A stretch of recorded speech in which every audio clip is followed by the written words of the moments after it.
이쪽 길이, 그러니까 내가 정말 열심히 달려온 길이 막혀 있다고 생각했을 때 정말 더 좋은 다른 길이 열려 있다. 안녕하세요. 저는 첼리스트 성지송입니다. 2009년에 첫 음반을 내고 지금까지 5개의 정규 음반과 많은 음원들을 내고 활동하고 있는 첼리스트입니다. 네, 제일 주로 하는 일은요, 강의와 를 섞어서 하는 형식의 렉처 콘서트를 대기업과 공공기관에서 하고 있는데요. 힐링음악회, 서양음악사, 명상음악회 등등 많은 종류의 강의가 있고요. 꼭 많은 콘서트를 하고 있고 간간히 성인 레슨도 하고 있습니다. 네. 제가 대학교 3학년 때 유학 준비를 하고 있었는데요. 여느 때와 같이 이제 운전하고 가고 있었는데 학교 앞 신호교차로에서 어떤 차가 신호 위반으로 저희 조수석을 아주 크게 들이받는 큰 사고가 나게 됩니다. 조수석이 완전히 들어갈 정도로 큰 사고였음에도 불구하고 제가 외상이 전혀 없었어요. 그래서 경찰서에만 갔다가 집에 가게 되었는데 그 다음날 일어나 보니까 오른쪽 팔 전체가 아예 마비가 돼서 움직일 수 없는 상태가 되어서 그래서 병원에 가게 되었고 2주 동안 많은 검사를 한 결과 오른쪽 어깨 신경이 손상되었다는 진단을 받게 되었습니다. 아예 팔을 움직이지 못하는 상태였는데 외상이 없어서 이게 신경이 저절로 회복이 되기도 한다고 의사 선생님께서 말씀을 하셨지만 주치의께서 저에게 신경이 회복될지 어떻게 될지 알 수 없는 일이므로 음악을 그만둘 마음의 준비를 하라고 말씀을 하셨었어요. 사실은 제가 포기를 했었습니다. 그렇게 이제 포기를 하고 맨날 체로를 끌어안고 울고 있었어요. 그런데 하루는 저희 어머니께서 들어오시더니 지송아, 지금까지 산 날보다 앞으로 살 날이 더 많지 않겠니? 네가 첫 번째로 좋아하는 게 첼로였다면 두 번째로 좋아하는 걸 한번 찾아서 해보지 않을래? 이렇게 말씀을 하셔서 제가 용화단의 한의원에 다니면서 한 달쯤 치료를 받았는데 신경이 돌아왔어요. 그런데 그 기쁨도 잠시 너무 어깨 통증이 심하게 24시간 동안 계속되는 거예요. 그래서 많은 병원을 다녀봤는데 그게 치료가 안 돼서 결국은 그냥 물리치료를 받으면서 요리학원에 등록을 해서 한식 조리 기능사, 제과 기능사, 바텐더 자격증이라고 또 조주 기능사 자격증을 따고 서비스 업 계통에 한 10년 정도 종사를 했는데요. 처음에 레스토랑 아르바이트부터 시작해서 카페 캐시어도 하고 매니저도 하고 파티 플래너도 하고 대기업 안내원도 하고 그런 와중에 또 정규직을 찾으려고 승무원 시험도 보고 여러 가지로 정말 다른 길을 찾으려고 애를 썼던 것 같아요. 10년 동안은 거의 첼로는 놓고 있었지만 간간히 조금 연주를 하기도 하고 했었습니다.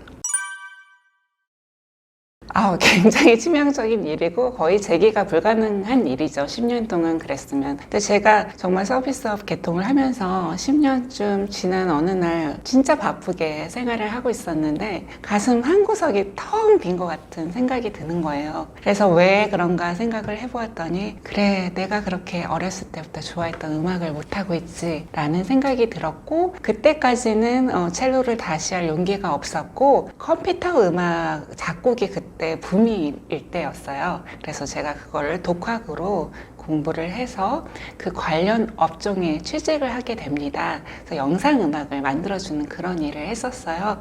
그러다가 내가 틈틈이 이제 작곡을 좀 해봐야겠다. 그렇게 해서 첼로 곡들을 작곡한 후에 내가 다시 첼로를 할 수 있게 된다면 이런 음악들로 사람들에게 위로와 희망이 됐으면 좋겠다 하는 두 번째 꿈을 키우게 되었고 어차피 아픈 거 치료받으면서 첼로를 하면서 아파보자 라는 생각으로 2009년에 Light of Mind 마음의 빛이라는 첫 번째 작품집을 내고 그 이후로 많은 앨범을 내고 활동을 하고 있습니다. 저는 그 당시만 해도 음반을 내면 서로 저를 불러주는 줄 알았어요. 그래서 제가 정말 가진 돈을 탈탈 털어서 음반을 냈는데요. 여러분들도 음반을 내는데 얼마나 돈이 많이 드시는지 조금 짐작은 하실 거예요. 그렇게 음반을 내고 기획사도 없어서 제가 수기로 이렇게 써서 홍보 글을 써서 라디오에도 보내고 TV에도 보내고 여러 군데 보내면서 나름 정말 열심히 제 길을 다짐을 했는데 정말 저를 불러주는 무대가 한 군데도 없었어요. 그래서 제가 너무 진짜 절망스러워서 터벅터벅 이렇게 지하철을 타려고 내려가고 있었어요. 제가 평소에는 걷는 거를 좋아해서 악기가 없을 때는 지하철을 자주 타거든요. 그래서 이렇게 터벅터벅 내려가는데 지하철 역사 안에 서울 메트로 아티스트 오디션 공고가 붙어 있는 거예요. 그래서 저는 그게 뭘 하는지도 몰랐는데 오디션을 봤어요. 그러니까 지하철에서 연주하시는 분들이 그냥 버스킹을 하는 것이 아니고 자그마치 6대1 정도의 오디션에 합격을 하셔서 자리를 배정받아서 정해진 날짜에 정해진 시간에 그렇게 연주를 하는 거예요. 그래서 제가 2년 동안 일주일에 2시간씩 2번 선릉역에 간이 무대에 가서 연주를 하게 되었어요. 저는 아무런 생각이 없었고요. 내가 설 무대만 있으면 어디든 가야겠다는 생각밖에 없었어요. 그래서 정말 아무런 생각 없이 지원을 했고요. 처음에 지원을 하고 합격을 하니까 이 주민등록증 같은 메트로 아티스트 증을 주시더라고요. 그 증을 가지고 있으면 연주하는 날은 지하철이 무료예요. 그래서 제가 신나게 지하철을 타고 이제 프리패스를 해서 지하철 연주를 하러 갔는데 그 담당자 분이 저에게 그 연주비를 안 주시고 모금함을 하나 주시더라고요. 그리고 열쇠를 하나 주셨어요. 그래서 그걸 열어봤더니 커다란 음향 장비하고 정말 산더미 같이 흰 의자가 쌓여 있는 거예요. 그래서 제가 이렇게 쳐다봤더니 알아서 하세요 이러고 가버리셨어요.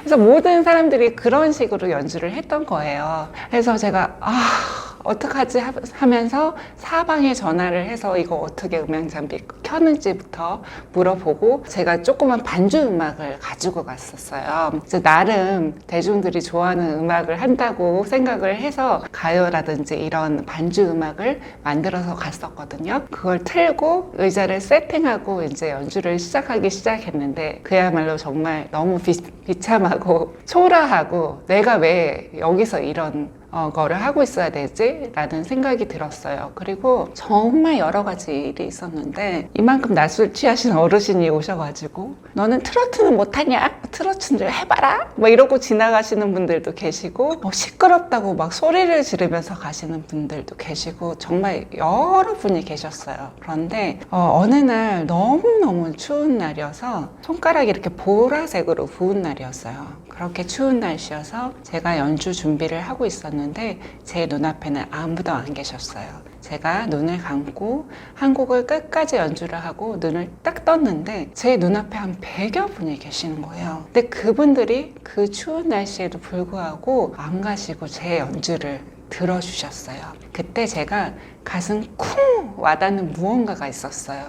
그래, 내가 어려운 클래식 연주를 못하고 또 좋은 무대에 서지 못할지언정 사람들 마음에 조금 다가갈 수 있는 연주자가 되었구나. 한 사람이라도 위로를 받을 수 있으면 내가 어디든 가야 되겠다는 생각에 제가 그 모금함에 모은 모든 돈을 소년소녀 가장 돕는데 사용을 했고요. 그리고 그때부터 교도소 봉사 연주를 다니기 시작했고 아무도 하지 않는 서울 버스킹 첼리스트 1호가 되어서 계속 여수 버스킹 페스티벌에도 초청이 돼서 가고 있고 어디든 가서 연주를 하고 있습니다.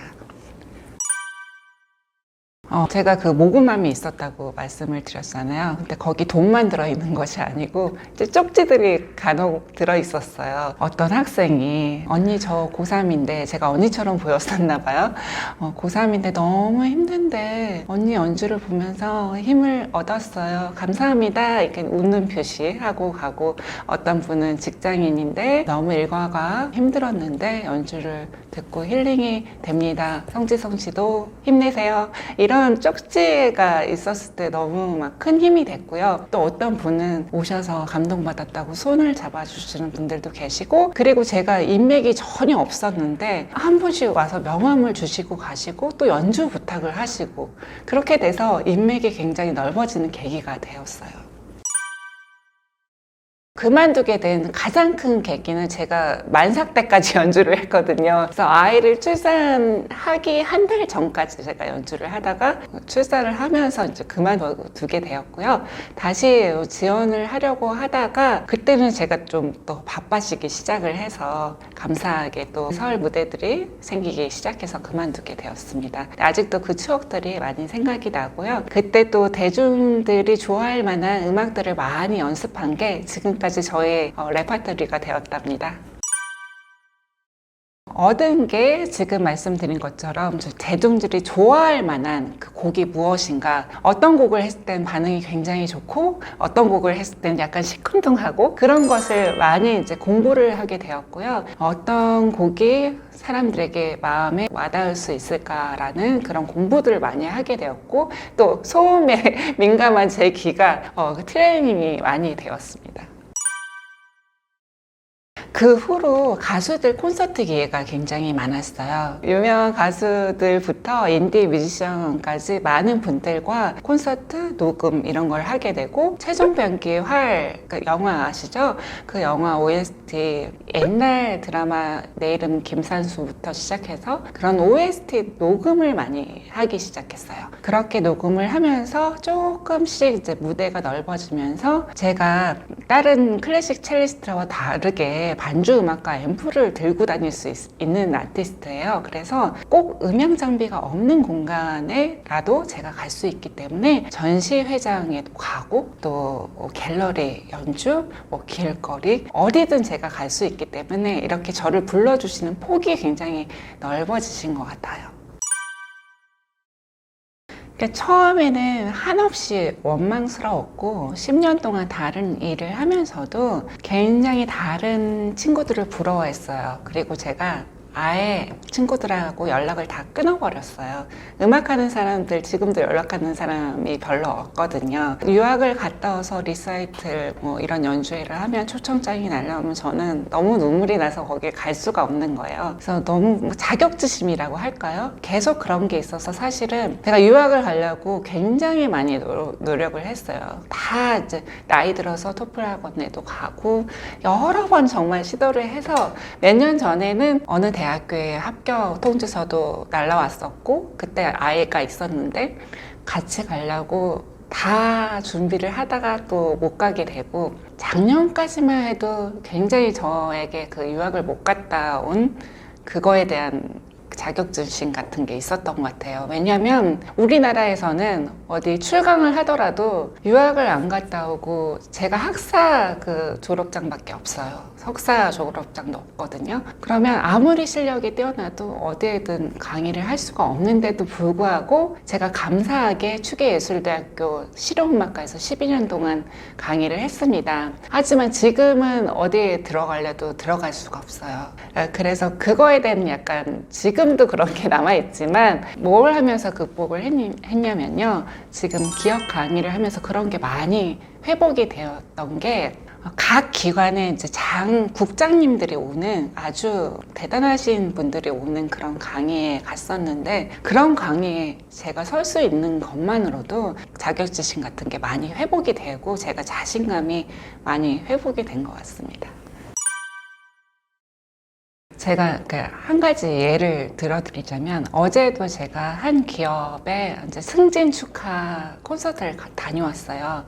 근데 다녀오고 얼마 안 있어서 제가 이제 다녀온 포스팅을 딱 했더니 제 SNS에 어떤 분이 그 현장에 있었던 사람인데 강의가 딱 시작될 때 위경련 같이 일어나서 나가야 되나 싶을 정도로 위가 아팠대요. 그런데 음악을 들으면서 그게 거짓말같이 치유가 됐다는 메시지를 본 거예요. 그러니까 제가 피곤해서 막 누워 있었는데 그 메시지를 받으니까 너무 힘이 나더라고요. 그분이 하는 말씀이 음악은 정말 치유의 능력이 있나 봅니다. 이렇게 남기셨는데 진짜 제가 그런 역할을 하고 있다는 게 너무 감사하고 저는 어디를 가더라도 그 안에 모든 분들을 만족시킬 수는 없지만 한 분이라도 제 음악으로 위로가 되고 치료가 된다면 참 좋을 것 같다는 그런 생각이 듭니다. 위기에 빠졌을 때는 어떤 사람의 격려도 힘이 안 돼요. 그거는 본인이 극복하고 시간이 걸려서 회복하는 수밖에 없는데요. 한 가지만 계속 알아두시면, 염두에 두시면 좋을 것 같은 게, 이쪽 길이, 그러니까 내가 정말 열심히 달려온 길이 막혀 있다고 생각했을 때 정말 더 좋은 다른 길이 열려 있다, 그렇게 생각하시기 어렵겠지만 그렇게 생각하신다면 조금 나아지지 않을까. 그리고 가만히 있고 자기 상태를 절망하고 원망하기보다는 그 상태를 탈피하기 위해서 많은 노력을 한다면 언젠가는 극복하지 않을까라는 생각을 해봅니다.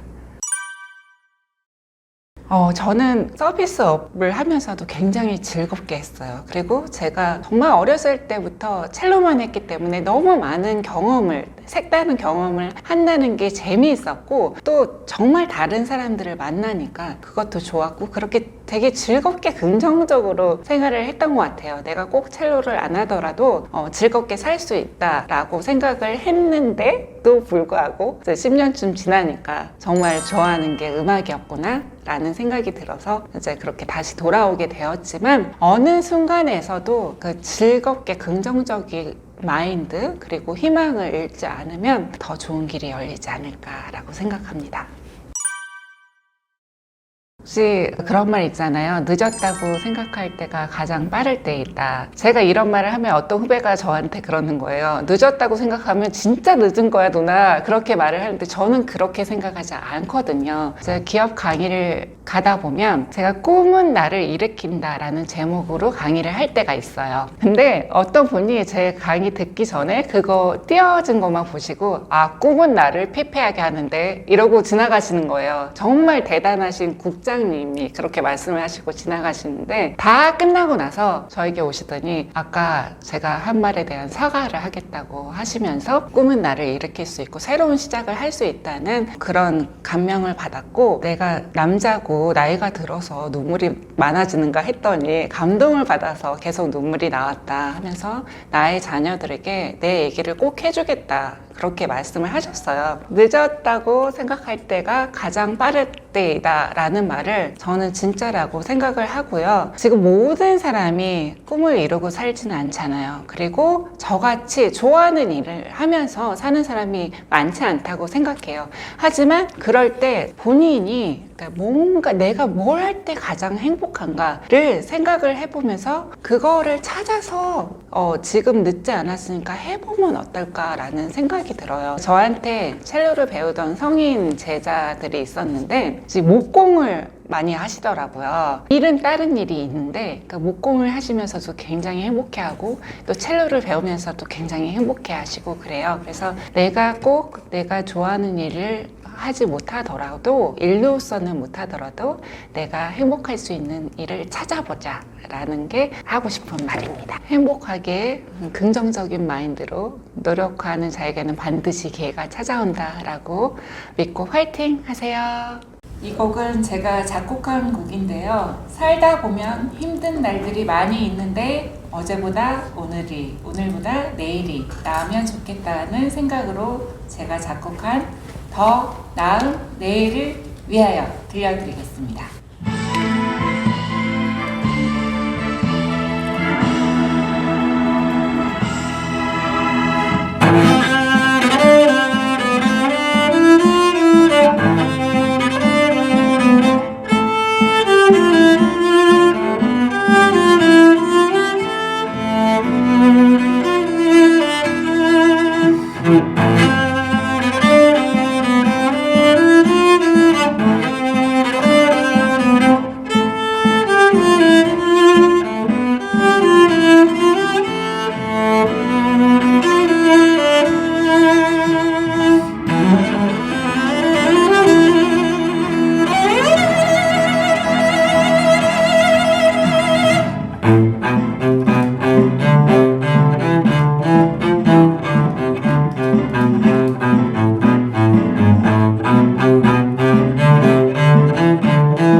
제가 2016년 가요 리메이크 음반 안에 들어있는 최호섭의 세월에 가면 들려드리겠습니다.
때는 이 또한 지나가리라 이렇게 외치기도 하지만 그렇게 외치면서 가만히 앉아있으면 되는 일이 없더라고요. 노력하는 자에게는 반드시 기회가 찾아온다라는 제 좌우명을 바탕으로 작곡한 성지송의 트라이 들려드리겠습니다.